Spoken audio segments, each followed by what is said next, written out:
Boa noite, pessoal! Mais uma noite para falarmos a respeito do futuro do mundo do trabalho. Vocês estão me vendo bem aí? Espero que sim. Aqueles que forem chegando, meu boa noite. Quero agradecer a todo mundo que tem mandado muitas mensagens, agradecendo os comentários que a gente faz, os especialistas, queridíssimos convidados que nós estamos trazendo.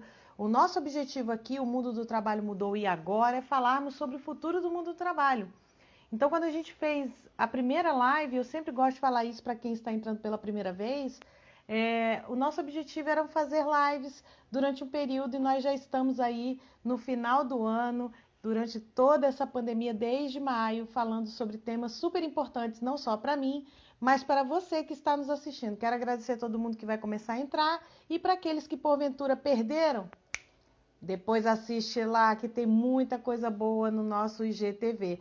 Hoje a gente vai receber uma grande convidada, uma indicação de um queridíssimo amigo, o Manuel. Quero agradecer aqui publicamente o Manuel pela indicação e dizer que a nossa convidada vai estar falando sobre um tema que para muitos pode ser novidade. Você sabe o que é ergonomia? Pois bem, ergonomia tem a ver com a tua qualidade de vida. Baixa um pouco sua lente. Olha aqui, eu quero dar boa noite ao Halil Ghazali, Help Show que já entrou, aniversariante da semana. Quero registrar aqui o parabéns público.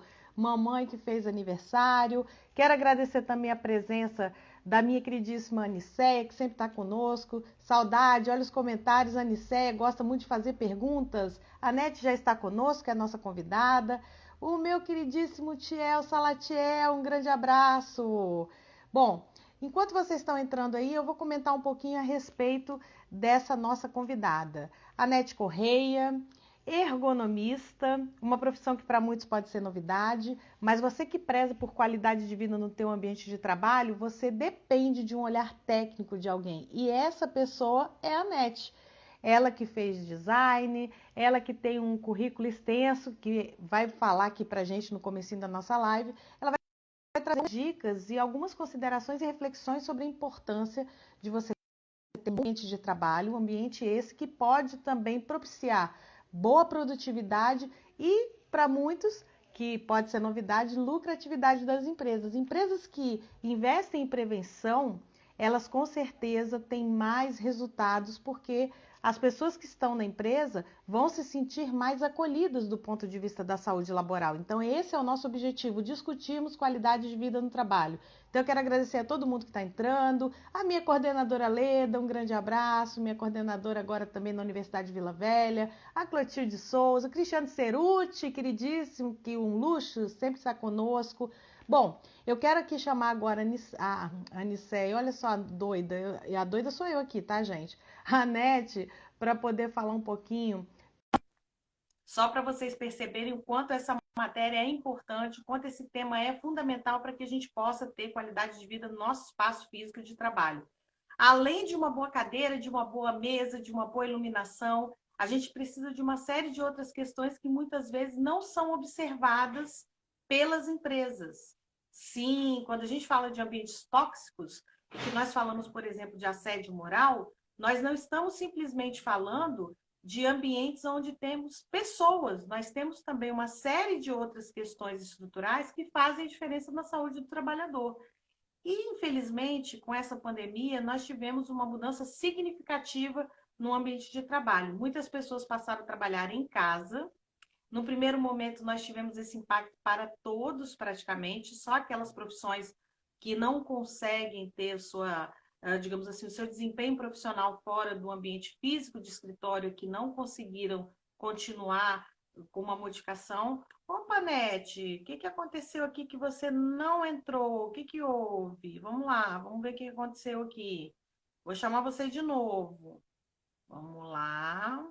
Ó, aceita aí. Tá dizendo que você não pode entrar? Que negócio é esse? Minha convidada não pode entrar? Não tem esse negócio, não, minha gente. Tem que entrar sim. Ah, agora sim. Oi! Que Já negócio é esse? consegui. Que negócio é esse do Instagram não deixar minha convidada entrar, gente? Que Nossa, bagunça é essa? tava Anete, pelejando aqui, tudo ó, só bem? vou pedir para você baixar um pouquinho tua câmera, que eu acho que está um pouquinho alta. De repente o pessoal Tá, não vai conseguir te ver direitinho. vou baixar aqui, peraí. Halil, Ó. Halil, vê aí como é que tá, que o meu assistente está virtual hoje, hein? Ah, Clotilde de Souza, help, linda e amada aniversariante, obrigada. Todo mundo mandando aqui um beijinho para a mamãe. Acho que agora vai ficar bom. Acho que Vamos ver se deu. vai ficar bom. Melhorou? Melhorou. Vocês que estão aí nos assistindo, por gentileza, fale se a imagem está boa, se o som tá legal, comigo e com a Nete, tá bom? Bom, Nete, eu quero te dar primeiro boa noite e Boa agradecer a noite. gentileza, a generosidade de você ter Isso. aceitado o convite para falar de um tema tão relevante que muitas vezes as pessoas sequer sabem o que você faz ou o trabalho que você desenvolve, e é um trabalho significativo. Eu e a Nete, hoje a gente ia bater um papinho de 15 minutos, nós ficamos mais de uma hora conversando, e só paramos de conversar porque Muito eu tinha uma bom, reunião e aí. muito Mas, bom. Anete, vamos falar um pouquinho a teu respeito. Quem é a Anete? Quem é a Anete que trabalha com ergonomia? O que é ergonomia? Fala um pouco de você, seja Vamos bem-vindo. O falar. mundo do trabalho mudou. E agora, com a Anete É Correia? verdade. Nunca mais será o mesmo, né, Karina? Nunca mais. Nunca mais. E nós juntos também nos transformando. E muito Sim. obrigada pelo convite, obrigada pro Manelli, né, que foi o nosso aproximador. E foi ótimo nossa conversa. Agradecer a todos que puderam estar conosco. A gente sabe que a correria é grande, né? E a gente fica muito feliz de estar aqui dialogando sobre esse tema que é a ergonomia, que as pessoas conhecem muito a partir da ginástica laboral, da cadeira, não menos importante, porque a ergonomia física é fundamental, para a gente não trabalhar sentado em cima de um formigueiro, né? Mas tem todo um entorno que faz parte também da ergonomia. E eu sou a Anete, e trabalhei muitos anos em escritórios. Tá bom o som? Tá bom o som? Eu estou te ouvindo perfeitamente. Pessoal, se Tá, vocês estiverem com alguma dificuldade, coloca aqui. E se tiver tá. pergunta para a NET, só para vocês poderem lembrar, coloca na caixinha que a gente coloca a tua pergunta aqui no vídeo, tá bom? Para a NET também poder ler e fica mais fácil para todo mundo. Anete, e É aí? bom. Então, eu trabalhei muitos anos em escritório, meu background é escritório, e lá, né, eu consegui muitos aprendizados na área de cultura empresarial, na área de gestão, qualidade de vida, sempre buscando esse bem-estar e produtividade. Produtividade com bem-estar e saúde. E aí eu conheci a ergonomia, que pelo nome grego quer dizer normos são as regras e ergon é trabalho. E o trabalho aí é aquele trabalho lá da física, é todo o agir humano. Né? Então, tudo que envolve o agir humano e todas as condições que envolvem esse agir.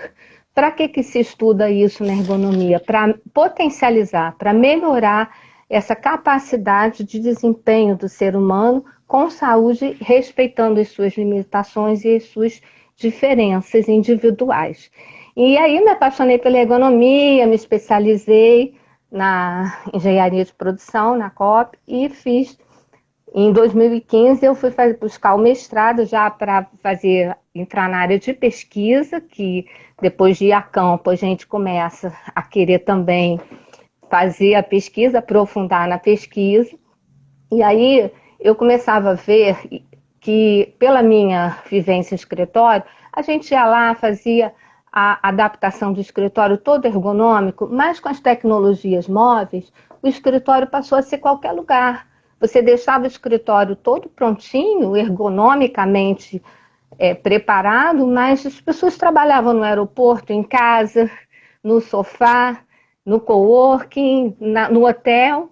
E aí eu falei, não, a ergonomia a gente precisa pesquisar como vai ser essa interação do ser humano com esses equipamentos móveis que estão chegando. E aí a minha dissertação de mestrado foi sobre trabalho remoto, que a gente achava que ia acabar vindo para dentro de casa, só que veio muito mais depressa, né? Veio em 2020, 3 anos depois, a nossa casa virou um escritório de uma hora para outra, as pessoas pegaram o laptop e foram para casa por conta da situação que a gente está vivendo da pandemia. Então, a ergonomia, ela é uma ciência interdisciplinar. Ela surgiu na época da guerra, que foi uma época de crise, parecido com o que a gente está vivendo, né? Nas crises, a gente sempre se supera e busca novas soluções. E na Segunda Guerra Mundial acontecia isso, as aeronaves, a despeito dos projetos maravilhosos, elas caíam por falha humana.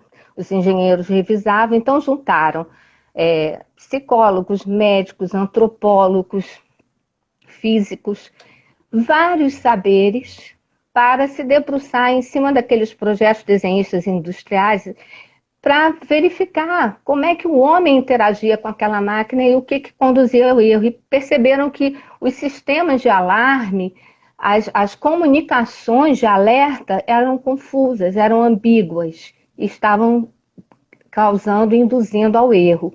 Nada parecido com a nossa realidade hoje em dia, né? Que a gente vê uns sistemas que não são nada amigáveis, né? A gente fala, errei, mas parecia que era outra coisa.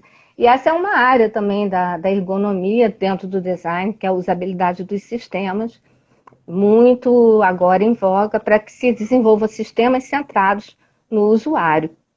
E aí, a ergonomia, em 1949, 1950, ela é novinha, ela surgiu e temos ergonomistas de diversas formações, porque justamente ela é uma disciplina científica que, a partir das pesquisas, da pesquisa empírica e da pesquisa descritiva, ela desenvolve métodos e bases para que se melhore os sistemas, o desempenho global, se reduza os erros e se aumente o bem-estar do ser humano, do indivíduo que está interagindo ali naquele trabalho, que pode ser um trabalho em casa, que pode ser acidentes domésticos, pode ser o trabalho de dirigir, pode ser acidentes de trânsito. A ergonomia ela está em tudo.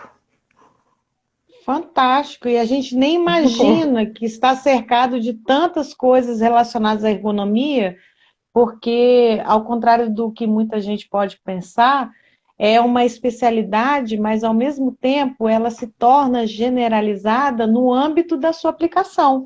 Então você tem um conhecimento muito especializado, mas a aplicação é muito geral. Então todos nós somos atingidos o tempo inteiro. Quero dar boa noite para quem está entrando. O Manuel já entrou, já deixou um recadinho, disse que deu uma passada para dar parabéns, mas eles têm hoje um outro compromisso, ele disse que depois vai assistir gravado, então vamos caprichar aí para o nosso amigo Manuel. Deixa eu te fazer algumas provocações já agora no começo, antes que o pessoal comece. Ih, já tem gente perguntando, ó, tá vendo? Vou fazer do Manuel primeiro, porque ele deu uma passadinha, então vou prestigiar o nosso amigo. Vamos, A ergonomia é um dos principais instrumentos de combate às lesões de esforços repetitivos. Pergunta, é por isso que também é conhecida como a engenharia dos fatores humanos? Olha que interessante, gente. Sim, exatamente. A Associação Internacional de Ergonomia, ela já dá essa definição que eu acabei de dar aqui, em outras palavras, mais ou menos parecidas, mas ela já coloca ergonomia ou fatores humanos. Na verdade, ela tem duas linhas. A linha francesa é uma linha mais voltada para a saúde do trabalhador e não adota muito essa terminologia fatores humanos, que é a linha da engenharia de produção. Sabe? E a linha americana, que é a linha mais voltada para o design, para os projetos, ela adota mais esse nome fatores humanos, mas na verdade é isso, colocar o ser humano como centro da ação e estudar tudo que está ao entorno dele, que é o nosso bem, né, o nosso recurso mais insubstituível, né, onde começa o equilíbrio da vida, do indivíduo.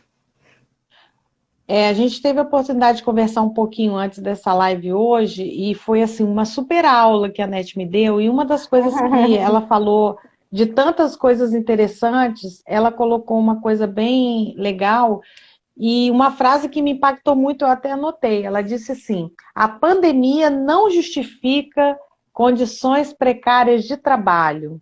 Isso me chama muita atenção porque o Christian Dejour, na década de 70, ele trabalhou muito as questões de psicodinâmica do trabalho, e uma Sim. das bandeiras que ele sempre levantou foi justamente isso. Nenhuma crise pode justificar a precarização do trabalho. Então, para quem não sabe, quando a gente fala de psicodinâmica do trabalho, nós estamos falando de algo que está relacionado com o tema que nós falamos sempre aqui, que é a questão do assédio, a questão da violência perversa do cotidiano dentro dos ambientes de trabalho e as más condições para o trabalhador Isso. perpetuar ali a sua atividade. Quando você traz essa questão, Anete, me coloca uma pulga atrás da orelha, e aí a Uhum. gente precisa dividir isso com os nossos espectadores, porque muita gente também me fez essa pergunta. Será que estamos mais precários por conta da pandemia? Porque, veja, nós mudamos a nossa estrutura de trabalho, saímos do escritório e passamos por um isolamento que muitos confundem com home office. Home office é a opção que você tem de trabalhar em casa, não é o nosso caso Uhum. nesse momento. E Isso. aí, como é que você tem visto esse impacto da pandemia no âmbito da ergonomia? Então, o que que acontece? É como você bem colocou, Karina, a gente não está vivendo home office, a gente está trabalhando em casa em função do Covid. Até a nota técnica com as recomendações do Ministério Público do Trabalho, ela é bem clara, porque ela inclusive é de um GT de Covid, né? Então ela é para esse momento. Porque fora desse momento tem as normas reguladoras, mas eu acho que o que que aconteceu? De uma hora para outra, no susto, as pessoas tiveram que pegar seu laptop e levar para casa, e parecia que ia ser por pouco tempo, só que a coisa está se estendendo, já tem aí, né, os países que já estão na segunda onda. Então, eu acredito sim que as condições ergonômicas estão bastante sacrificadas em vários sentidos, tanto na questão das jornadas, quanto na questão das pausas, como a própria distribuição do trabalho, as pessoas, a comunicação, vários fatores que estão acontecendo de uma forma empírica, né? Improvisada. Né? Então, que eu acho que foi a intenção, né?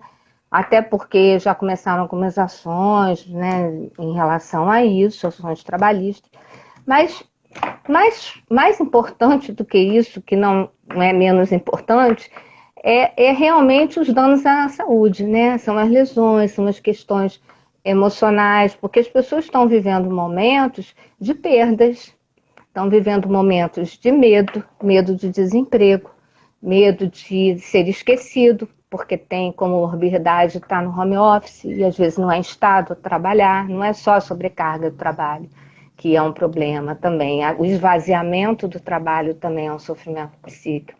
Então, assim, eu acredito sim que sejam muito bem-vindas essas recomendações, e eu desejo que sejam acolhidas por todos que têm influência e a oportunidade de influir na vida de outras pessoas, né? Que seja uma, que seja duas, que seja um grande grupo.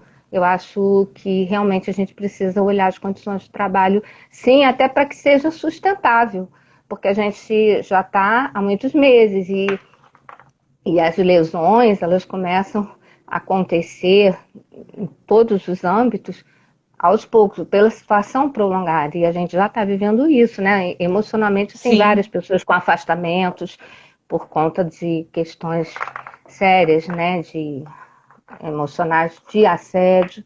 Então, acho que sim, eu acho que a ergonomia precisa ser urgentemente e pode contribuir muito positivamente, porque também tem o seguinte, o fato das empresas estarem indo para o home office, muitas vezes, para o trabalho, para o teletrabalho, né? Muitas vezes também foi um fator de equilíbrio nos custos, que foi uma coisa que a gente até conversou, por conta Foi. da crise. Então, às vezes tem empresas que estão com as cadeiras trancadas no escritório, poderiam fornecer a seus colaboradores melhores condições, né? Então, assim, eu acho que precisa muito haver esse diálogo, essa troca e esse olhar para as condições de cada trabalhador. Então, é para ontem, até É, para os resultados melhorarem ainda mais. Exatamente isso que eu ia colocar para você agora. Essa semana, uma das provocações que eu fiz, o engajamento que a gente sempre faz durante a semana, com algumas publicações, um dos artigos dizia justamente isso. O quanto investir em ergonomia traz um aliado assim excelente para a saúde do trabalhador, para a prevenção de doenças e principalmente o foco das empresas, que é o lucro, ele acontece, porque a partir do momento em que você tem uma equipe mais saudável, e aí eu volto a dizer uma coisa que eu sempre falo nas lives, o Jeffrey Pfeffer, que escreveu Morrendo por um Salário, a gente até fez uma live aqui com o tema Morrendo por um Salário, ele coloca isso, as pesquisas de 2018 nos Estados Unidos, elas comprovaram que as empresas elas investem em planos de saúde, mas não investem numa política interna, por exemplo, de prevenção à questão da saúde. E a ergonomia Sim, entra nesse aspecto. E aí, sim, quando você sim. pontua essa questão das cadeiras, isso me deixa bem, assim, digamos, intrigada, porque a partir do momento em que a empresa não tem condições de realocar esse funcionário ou esse servidor, no caso de instituições públicas, para o espaço físico, ele tem que dar todas as condições, desde uma boa cadeira, uma boa mesa, uma iluminação, uma orientação ergonômica, que a gente vai falar um pouco sobre isso, e Uhum, principalmente dar um apoio psicológico, que também isso. faz parte, porque a ergonomia, hoje eu aprendi mais ainda com a Anete, quando ela coloca que a ergonomia, ela ultrapassa a questão do físico, ela vai para o cognitivo, e ela também tem a ver com o desenvolvimento global do sujeito. Então, a partir do momento que a gente tem esse olhar mais sensível, a qualidade de vida no trabalho acontece. E aí, pensando um pouco sobre isso, Anete, eu me recordo que no começo da pandemia, eu comentei que as empresas teriam uma tendência muito forte a essa questão do trabalho remoto, ou seja, algo que já vinha Uhum, acontecendo, a sim. tendência não seria tão passageira assim, ela se tornaria talvez um cenário muito próximo. E muita gente me contestou, falou: não, Karina, isso aí é só passageiro, as pessoas precisam de convívio humano. Mas veja, lembre-se que para as empresas e para as instituições o importante é a lucratividade e a economia. Então, a questão do humano ainda, infelizmente, muitas vezes ela é colocada em segundo plano. E você me trouxe um dado muito interessante da pesquisa que você colocou do IBGE, justamente nesse movimento, ou seja, se a empresa não tiver uma sensibilidade para ouvir, para fazer a escutativa dos seus colaboradores ou servidores nas instituições públicas, ela vai ficar Sim, perdida no meio desse mar de informações. Como é que a gente sim. pode propor para minimizar os riscos? Como é que a gente pode propor, por exemplo, para a empresa ou para a instituição pública, um bom planejamento que englobe os riscos em relação à atividade laboral dentro do processo da ergonomia? Então, eu acho que primeiro é o que você falou ali, é a questão da escuta ativa. Você tem que fazer uma pesquisa com seus colaboradores, como está sendo esse home office, de que maneira, né? Primeiro, das condições, porque pela lei do teletrabalho, a empresa é responsável aonde quer que o trabalhador esteja exercendo suas atividades laborais.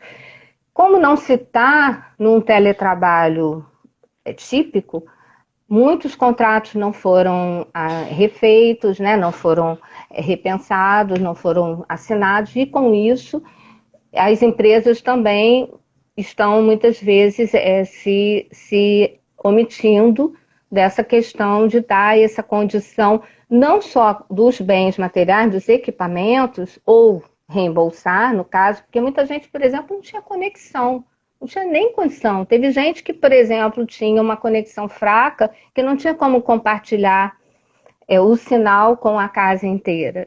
Isso sem falar do espaço, né? Tem pessoas trabalhando em todos os espaços, então você tem que ter um mínimo de mobiliário para adequar, você ter também uma boa conexão, você ter a capacitação que a empresa precisa oferecer, porque às vezes te propõe ali um sistema para trabalhar e não te dá nenhum tipo de treinamento, nenhum tipo de capacitação. Então, assim, a ergonomia também, ela tem o âmbito organizacional. Então, eu creio que as pesquisas ergonômicas mais do que nunca podem, nesse momento de novo normal, né, como a gente está chamando, em que, na verdade, a gente não sabe exatamente, a gente está construindo modelos híbridos ou modelos semipresenciais, né, que são os modelos híbridos, ou modelos remotos, totalmente remotos. Mas tudo isso está sendo feito sem o auxílio, né, das pesquisas ergonômicas, que eu creio que podem ajudar muito, porque as pesquisas que já existem em torno disso, elas já dão muitas dicas e sinalizam. Por exemplo, como eu estava falando, uma das coisas são as reuniões. Nessa nota técnica do Ministério do Trabalho, fala sobre a formatação das reuniões, fala sobre os feedbacks para os trabalhadores. Tudo isso pode ser feito de uma forma melhor. O esforço cognitivo que se tem hoje para trabalhar no virtual, ele pode ser planejado, e aí respondendo a tua pergunta, de uma outra maneira. Para isso é preciso que se dedique, né, pessoas para que façam isso. Né? Até eu estava vendo a live da Glorinha, que foi maravilhosa, né, semana passada, amei, ela realmente... uma das frases que até eu falei para você, eu achei fantástica, que ela colocou que isso trouxe para ela pessoalmente como ganho, conhecer a situação de vida dos colaboradores, né? Não só para a empresa, mas para ela. E é esse o olhar que cada um deve ter, né?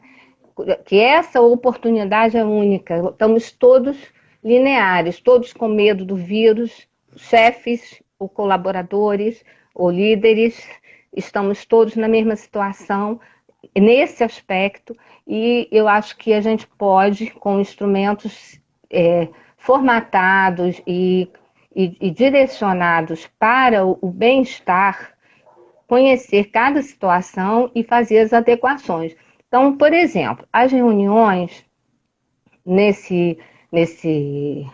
que normalmente está sendo feita videoconferência, as pessoas estão fazendo reunião como se tivesse presencial. Só que é muito diferente. Você olha agendas que você vê de 8 da manhã a 8 da noite, só tem reunião. Às vezes tem uma horinha lá de almoço, você bate palma, mas às vezes não tem. Ou seja, você vai pular de link em link. Você já vai chegar atrasado no outro link. Imagina a gente ter uma live atrás da outra. Então você tem que ter 10 minutos. Cansativo. Né? E aí o esforço, e aí já tem pesquisas, né, feitas na área da ergonomia, internacionais, falando sobre a fadiga do Zoom, que não é uma sensação que você tem, que parece que eu estou com o mundo nas costas. Não, você de fato está com uma sobrecarga mental. Os sintomas disso são enxaqueca, irritabilidade, e aí, né, o atrito familiar, irritabilidade, falta de concentração, dificuldade de conciliar o sono. Depois de um dia inteiro de reuniões virtuais, você pode estar realmente no limite de um surto, de uma crise, né, emocional, porque nosso cérebro não foi preparado para estar o tempo todo olhando para a telinha o dia inteiro. A reunião presencial você tem um respiro, você olha para o lado, você comenta, não é isso? Você desvia a atenção, Sim, você não tem que sim. estar o tempo todo olhando, parecendo interessado. Levanta para tomar um café. Então, é uma tensão muito grande. Primeiro, você quer parecer interessado. Aí você já está lá na sua quinta reunião, né? Você está o tempo todo ali parecer bem. Então, são várias informações para o nosso cérebro que provocam uma estafa, que já se tornou uma sobrecarga mental. Você olha os fundos, por exemplo, uma orientação que se dá para a gente tentar colocar os fundos mais neutros, na medida do possível, assim, nas grandes reuniões, para o cérebro não ter que estar decodificando, além de desviar a atenção. A situação também do som, porque as pessoas às vezes estão falando, ao mesmo tempo entram os ruídos externos. Aí não, estou em silêncio, não vou usar o microfone. Então, usar o microfone, fazer as quebras, de reduzir pelo menos, em vez de uma hora, fazer 50 minutos, fechar as câmeras, porque tudo isso vai descansando o seu cérebro. E sabendo que a gente também não está numa situação ideal. Se possível, substituir por ligações. Fazer no final do dia as reuniões com menor número de pessoas e no início com maior, para você estar um pouco mais descansado. E quem sabe no final do dia a gente substituir por uma ligação. ou até por uma documentação que se troque, né? As empresas têm se organizado dessa maneira também para a comunicação ela não ficar tão imediatista e às vezes fica impulsiva e superficial, porque é uma comunicação síncrona, né? É síncrona, porque é uma comunicação que você tem que ter a pessoa ali para falar, para responder, quando você poderia ter como tem vários escritórios em nuvem, que você bota tudo, distribui tarefa, bota status da tarefa, você usa realmente o telefone para uma emergência, ou o Telegram para normatizações, você faz, e o e-mail para o externo, porque o chat, ele é uma coisa que você se perde ali. E as chamadas, né, videoconferências Zoom, elas são muito estafantes. Elas são uma coisa que é contra a natureza do ser humano, porque nós somos sociáveis. Então, nós ficamos procurando sinais de insights, de comunicação. Tem que tomar decisão, mas eu não vi se você gostou do que eu falei. E aí é totalmente diferente quando a gente está pessoalmente, que você vai caminhando, às vezes você já vai caminhando com a pessoa, já vai conversando, a gente vai naquela reunião, vamos fazer assim, tal, tive uma ideia, tem um cafezinho, né? Tem a paradinha, não tem nada. Então, se você puder, isso tudo é um esforço cognitivo, que a gente vai assumindo. Aí termina pula para outro link. Então, as pausas de recuperação também são fundamentais.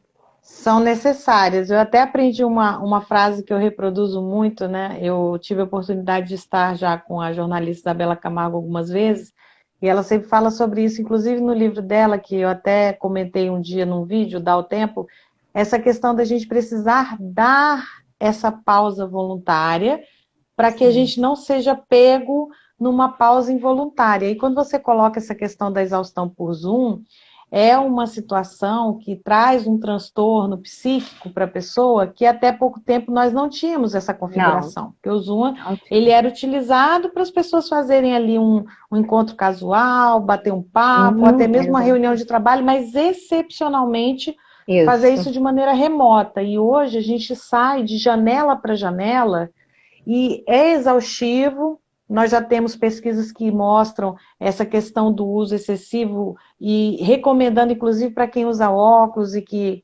como não o meu caso, porque eu sou míope, eu estou longe do celular, por isso que eu estou de óculos. Mas eu uso o celular sem óculos. Então, assim, muitas vezes a pessoa usa com óculos, usar um filtro azul na lente para diminuir o impacto da lente, da emissão da luz azul, porque a gente tem muita incidência de luz azul, e aí automaticamente, quando a gente começa a perceber isso, a gente verifica também o quanto as empresas ou as instituições públicas não conseguiram ainda, até hoje, depois de tantos meses, se adaptar a essa realidade, minimizando os danos. Então, a gente tem aumento de número de pessoas doentes, adoentadas mais do que nunca. O fato de sair do escritório e ir para um espaço onde ela vai trabalhar dentro da sua casa não é garantia de qualidade de vida, porque para muita gente, como você mesmo falou, não tem lugar. Eu já até falei isso em live, já tive relatos de pessoas que falaram, vou fazer a reunião no banheiro, que é o único lugar que eu tenho silêncio, que eu tenho acústica e tal. No então, closet. Não, você quando me falou isso do armário, eu fiquei chocada, gente. Ela me contou que tem gente que faz reunião dentro do armário, que é o lugar mais silencioso dentro da casa. Quer dizer, percebam o quanto a ergonomia, ela não é simplesmente para falar de cadeira e mesa, hein, gente? Quem está nos assistindo, muita gente parabenizando pela live. Quem está nos assistindo, aperta o coraçãozinho aí, manda esse aviãozinho para aquela pessoa que você sabe que está precisando dessa dica ótima a respeito de como ser mais bem equipado no seu ambiente de trabalho. Muitas vezes, Anete, aí é uma outra provocação que eu quero te fazer nesse sentido. Muitas vezes as pessoas têm uma falsa ideia de que investir em qualidade dentro do seu ambiente de trabalho, seja o dono da empresa ou o gestor na instituição pública, ou até mesmo aquele que trabalha de forma autônoma, investir em equipamentos jogar dinheiro fora. E não é, né? Porque, na verdade, a gente para ter um lugar bom para trabalhar, a gente tem que investir.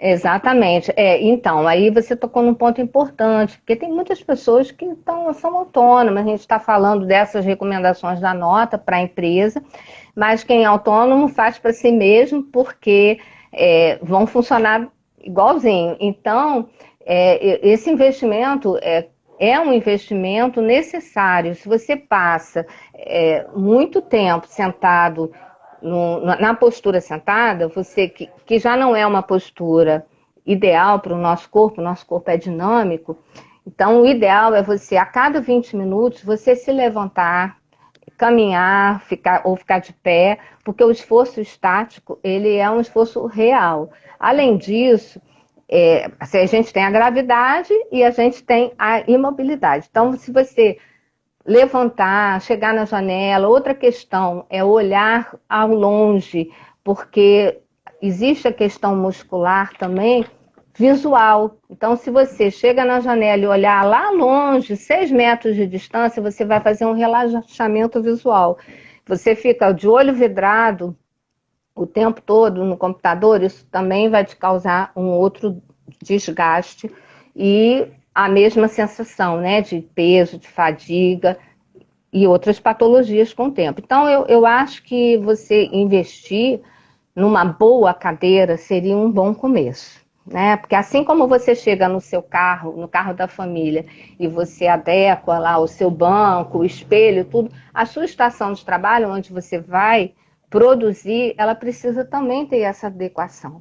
E aí você precisa sentar numa boa cadeira que ela ajuste pelo menos as costas, a altura e os braços, para que você possa sentar com os iscos, assumir uma boa postura, apoiar na tua estação de trabalho, relaxar a tua musculatura e colocar a tua tela na altura dos olhos. Então, você trabalhar com uma telinha pequena é um esforço cognitivo por si só, mas ainda por cima você vai abaixar, por exemplo, se for um laptop baixinho, ou se for um celular, um tablet. Então, o ideal é que você tenha um tecladinho solto, à parte, com o mouse à parte, e coloque aquele laptop apenas como computador, como processador e tela para você na altura do teu olhar. Eu tenho assim, até uma orientação mais específica que eu fiz logo no início da pandemia. Eu fiz um vídeo, eu estava falando para você, de 10 minutos com esses passo a passo, mas são cuidados que você precisa. Agora, dá para fazer isso com uma cadeira da sala de jantar? Cara, é muito difícil, porque você não vai ter um apoio que você coloque, por exemplo, 90 graus o seu joelho, apoie os pezinhos no chão. Então, pode, de uma forma provisória, você usar alguns ajustes com almofada e tudo, mas o ideal é que você tenha uma cadeira, porque você vai passar muito tempo com isso. Ou invista, se você usa um laptop, num teclado avulso. Agora, no caso do autônomo, é um investimento pessoal. No caso da pessoa que está numa empresa, você pode entrar num acordo. Às vezes até tem esse equipamento também à disposição que pode ser liberado. Essa nota técnica do Ministério Público, ela fala sobre a questão ergonômica do ponto de vista físico. E aí a gente, trabalhando em casa, a gente tem que estar atento também à questão das rotinas da casa, negociar com as pessoas, né? Quem tem filho, negociar, quem tem outra pessoa em casa trabalhando, negociar esses turnos de concentração, procurar um ambiente que você não seja interrompido todo momento, né? Que às vezes é difícil, ou então negociar turnos para que você fazer um trabalho que exija mais concentração.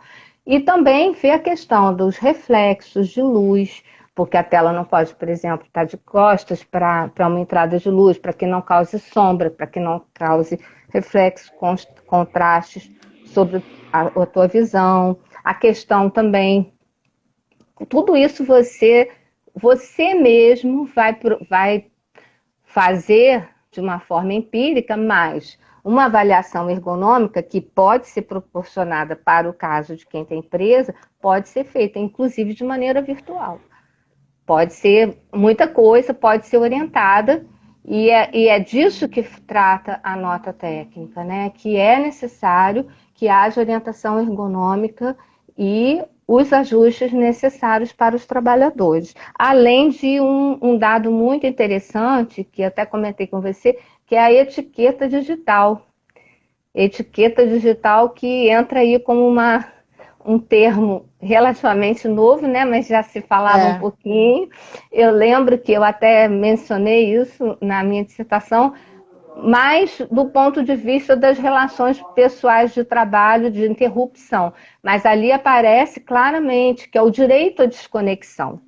Então, o Nossa, perfeito. respeito aos horários, o respeito às jornadas, o direito à desconexão, o cuidado também com a forma de abordagem, né, com os colaboradores, as questões que podem ser consideradas bullying, de preconceitos, de apelidos, observações sistemáticas, brincadeiras, qualquer tipo de assédio, né, moral, físico, psicológico, ameaças. Então, tudo isso está fora da etiqueta digital. E outra coisa são essas interrupções, por exemplo, a pessoa teve uma ideia de madrugada, abre um grupo e te manda um e-mail. Então, né, adiantou o lado dela, mas etiqueta zero. Eu acho que até nas relações pessoais a gente pode aproveitar essa etiqueta digital, porque tem tudo a ver com o novo normal. Acho que vai cair muito bem. Concordo contigo. E você, quando coloca essa questão da norma técnica, para quem não é da área, o Ministério Público do Trabalho, que é o órgão fiscalizador das relações de trabalho no nosso país e que faz um trabalho brilhante de combate a assédio moral, assédio sexual, com relação ao trabalho infantil, trabalho escravo, discriminação no trabalho, ele traz algumas normativas, algumas orientações que são, obviamente, orientações. Então, a gente tem aí um país onde o que não está escrito não vale, e aquilo que não paga multa ninguém faz. E eu fiz essa pergunta justamente para a Anete, assim, como é que ela observava essa falta, digamos assim, de obrigatoriedade, tendo em vista que é uma normativa, uma nota técnica, mas não coercitiva, e aí, para quem não tem familiaridade com o termo, não traz para a gente a necessidade da obrigatoriedade. Mas veja, os resultados, gente, vamos falar de resultados. Os resultados são tão significativos. Saúde do trabalhador, agregar um valor social para a empresa, porque a partir do momento que a empresa investe no ambiente de trabalho, torna o ambiente de trabalho saudável, as pessoas vão querer trabalhar ali. Valorização perante os investidores. Hoje em dia os investidores estão de olho em empresas que cumprem aquilo que não necessariamente é obrigatório.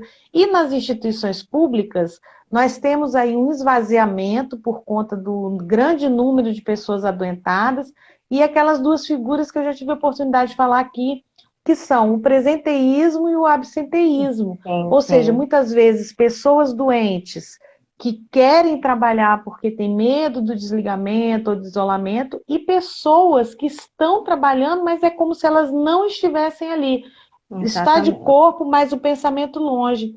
Quando você tem um ambiente de trabalho que não é considerado saudável, e a ergonomia tem um impacto direto nisso, a gente está tendo uma grande aula aqui com a Anete, a gente começa a perceber, Anete, o quanto muitas vezes, e a Aniceia até colocou isso, os gestores, ela é da área pública, os gestores não têm nem conhecimento do que se trata. Sim.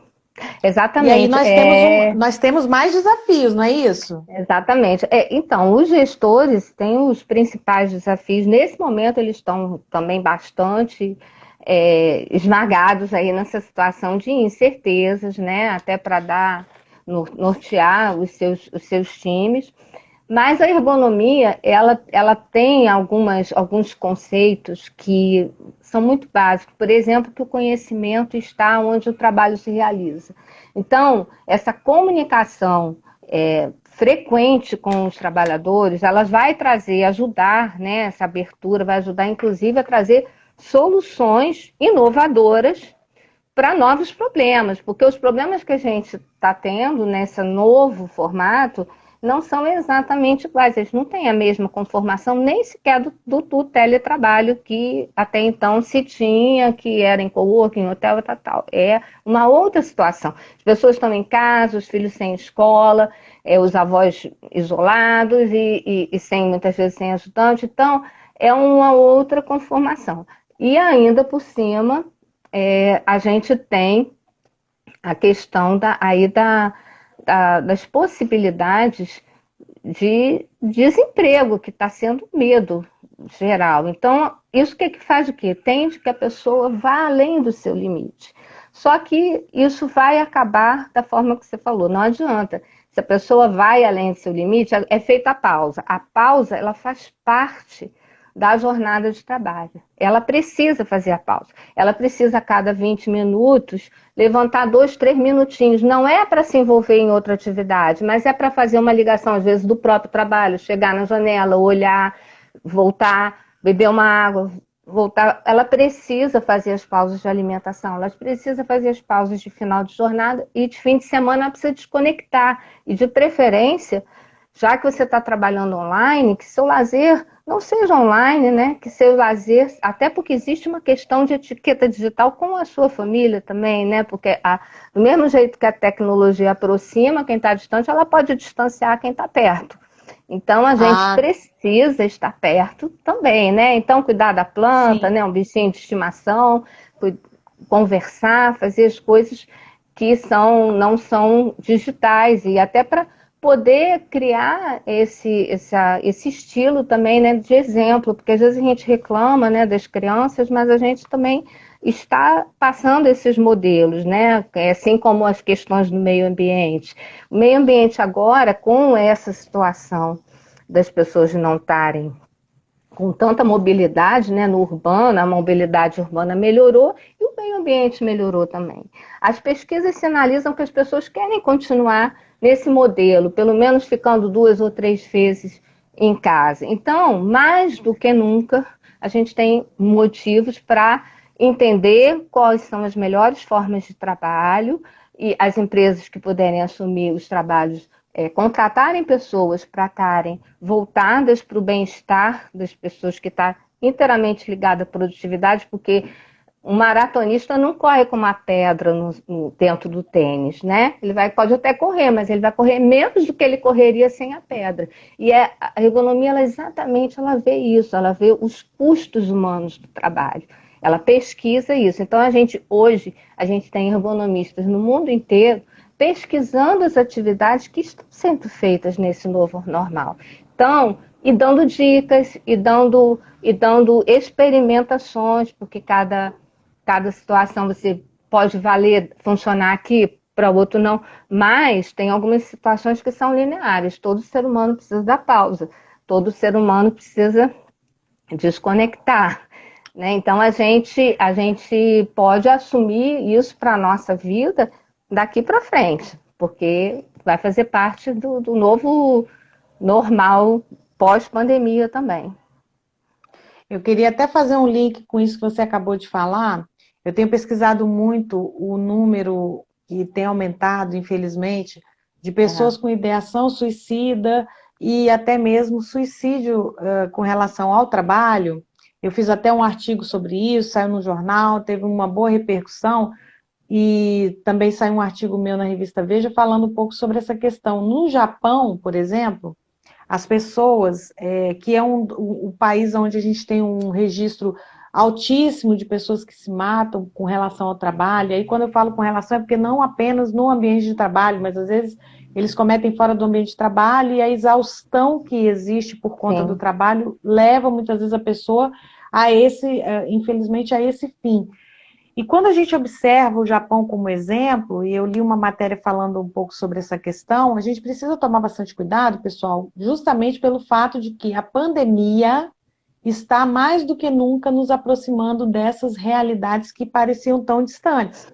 Sim. Porque, veja, a partir do momento em que a pessoa deixa de trabalhar 6 horas, 8 horas e passa a trabalhar 12, 15, 18 horas, como eu já É. tive relatos, você começa a perceber o quanto essa exaustão, e aí vem a síndrome de burnout de forma avassaladora, pessoas que muitas vezes desenvolvem síndrome da cabana, ou seja, não querem mais voltar para o espaço físico por diversas razões, e aí se colocam dentro de casa, se sentindo na obrigatoriedade de dar o que há o máximo que ele tiver e mais. E você usou uma frase, Anete, que me chamou também bastante atenção, quando você disse o seguinte: é muito comum nos ambientes de trabalho ouvirmos algumas pessoas que são gestoras, independente do lugar, tá, gente? Público ou privado, só muda o local, mas as questões são as mesmas. A pessoa dizer para um colega de trabalho, para um subordinado da equipe, dizer o seguinte: você é excelente porque você está sempre disponível, você falou isso comigo.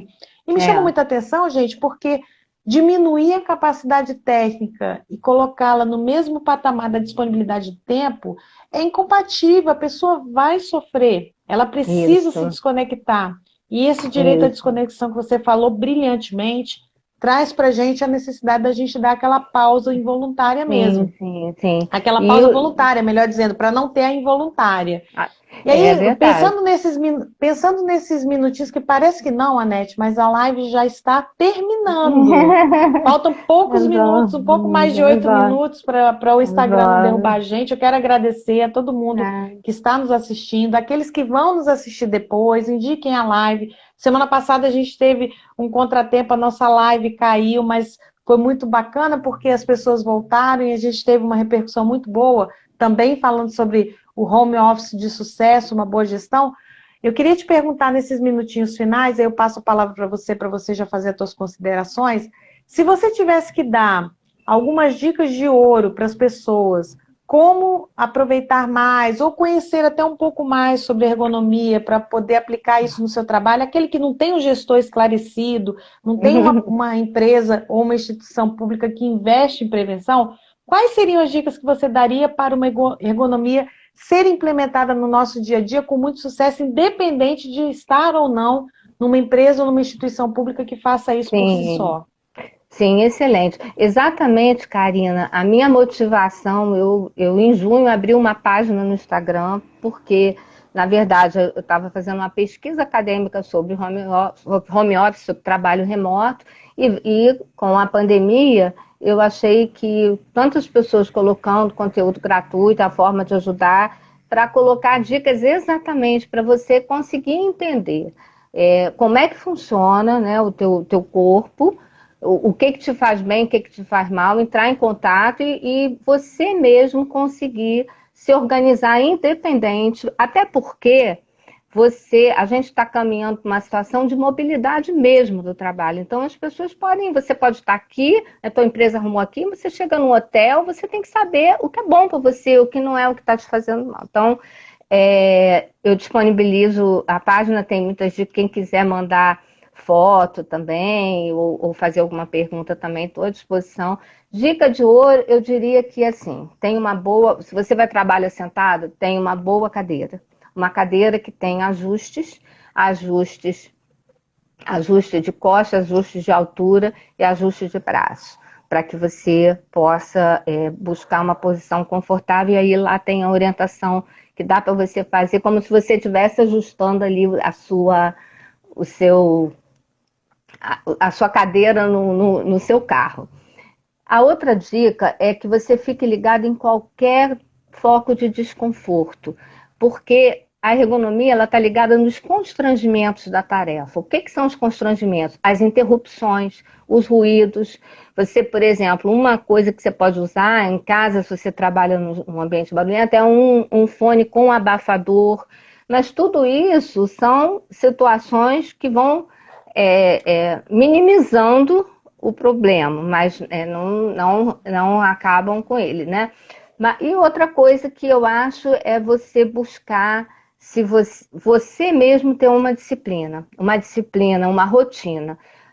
Acordar, não trabalhar na cama de maneira nenhuma, nem no sofá muito menos, né? Buscar fazer uma rotina mais próxima com a que você tinha, mudar de ambiente, lugar para comer, lugar para, se você está dentro de casa, um ambiente para seu cérebro entender, de preferência não trabalhar onde você dorme, se você puder.